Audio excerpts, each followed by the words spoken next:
ನಮಸ್ಕಾರ ಅಭ್ಯರ್ಥಿಗಳೇ, ನಮ್ಮ ಚಾನಲ್ಗೆ ಸ್ವಾಗತ.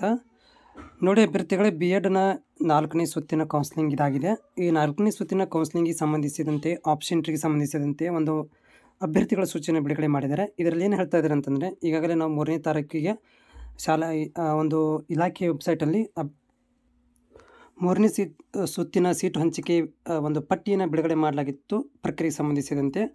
ಸೊ ಈಗಾಗಲೇ ಮೂಲ ದಾಖಲಾತಿ ಪರಿಶೀಲನೆ ಆಗದೇ ಇರುವ ಅಭ್ಯರ್ಥಿಗಳು ಮತ್ತೊಮ್ಮೆ ಪರಿಶೀಲನೆಗೆ ಅವಕಾಶ ಮಾಡಿಕೊಡುವಂತೆ ಹಲವಾರು ಅಭ್ಯರ್ಥಿಗಳು ಕೋರಿರುವುದರಿಂದ 4ನೇ ಸುತ್ತಿನ ಅವಕಾಶ ಮಾಡಿಕೊಳ್ಳಲು ಅಂದರೆ 4ನೇ ಸುತ್ತಿಗೆ ನಿಮ್ಗೆ ಏನಾದರೂ ಅವಕಾಶ ಮಾಡ್ಕೋಬೇಕಂತಂದರೆ ನೀವು 10ರಿಂದ 13ನೇ ತಾರೀಕು ತನಕ 2 ದಿನಗಳಂದು ತಾವು ಆಯ್ಕೆಗೊಂಡ ವ್ಯವಸ್ಥಾಪಕ ಕೇಂದ್ರಗಳಲ್ಲಿ ಮೂಲ ದಾಖಲಾತಿಗಳನ್ನು ಪರಿಶೀಲನೆ ಅವಕಾಶ ಕಲ್ಪಿಸಲಾಗಿದೆ.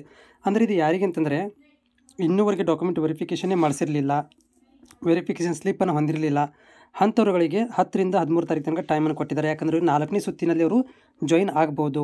ಅದರ ಜೊತೆಗೆ 1, 2, 3ನೇ ಸುತ್ತಿನಲ್ಲಿ ಸೀಟು ಹಂಚಿಕೆಯಾಗಿ ದಾಖಲಾತಿ ಪತ್ರ ಪಡೆಯದೇ ಇರುವ ಅಭ್ಯರ್ಥಿಗಳು 3ನೇ ಸುತ್ತಿನಲ್ಲಿ ಸ್ಟಾರ್ ಅಂದರೆ ಈ ಥರ ಗುರುತುಗಳು ಬಂದಿರುವರು ಮತ್ತು ಯಾವುದೇ ಸೀಟು ಹಂಚಿಕೆಯಾಗದೇ ಇರುವ ಅಭ್ಯರ್ಥಿಗಳು 4ನೇ ಸುತ್ತಿನಲ್ಲಿ ಆಪ್ಷನ್ ಎಂಟ್ರಿ ಮಾಡ್ಬೋದು.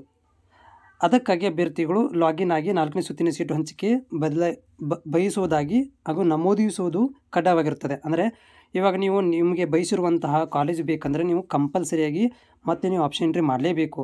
ನನಗೆ ಫಸ್ಟ್ ರೌಂಡಲ್ಲಿ ಸೆಕೆಂಡ್ ಥರ್ಡ್ ರೌಂಡಲ್ಲಿ ಸೀಟೇ ಸಿಕ್ಕಿಲ್ಲ ಅಂತೇಳಿ ಸುಮ್ಮನೆ ಇರಬಾರ್ದು. ನೀವು ನಮೂನೆ ಇಲ್ಲೇನು ಮಾಡಬೇಕು, ಕಾಲೇಜುಗಳನ್ನು ನಮೂದಿಸಲೇಬೇಕು, ಕಡ್ಡಾಯವಾಗಿರುತ್ತೆ ಅಂತ ಹೇಳ್ತಾ ಇದ್ದಾರೆ.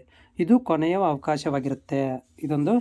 ಈ ಒಂದು ಅವಕಾಶ ಕೊನೆಯದಾಗಿರುತ್ತೆ ನಿಮಗೆ, ಓಕೆನಾ. ಸೊ ಇದು ಯಾರಿಗೆ ಅಂತಂದರೆ, ಯಾರಿಗೆ ಸೀಟ್ ಸಿಕ್ಕಿಲ್ಲ, ಯಾರಿಗೆ ಕಾಲೇಜುಗಳಲ್ಲಿ ಇನ್ನೂವರೆಗೆ ಅವರಿಗೆ ದಾಖಲಾತಿ ಪತ್ರ ಪಡೆಯದೇ ಇರುವಂಥವ್ರು, ಹಂಚಿಕೆಯಾದ ದಾಖಲಾತಿ ಪತ್ರ ಪಡೆಯದೇ ಇರುವಂಥ ಅಭ್ಯರ್ಥಿಗಳು, ಸ್ಟಾರ್ ಬಂದಿರುವಂಥವ್ರುಗಳು, ಇದೊಂದು ಲಾಸ್ಟ್ ಚಾನ್ಸ್ ಇದೆ ನಿಮಗೆ. ನೀವು ಆಪ್ಷನ್ ಎಂಟ್ರಿ ಮಾಡಲೇಬೇಕು, ಆಮೇಲೆ ಸೀಟ್ಗಳನ್ನು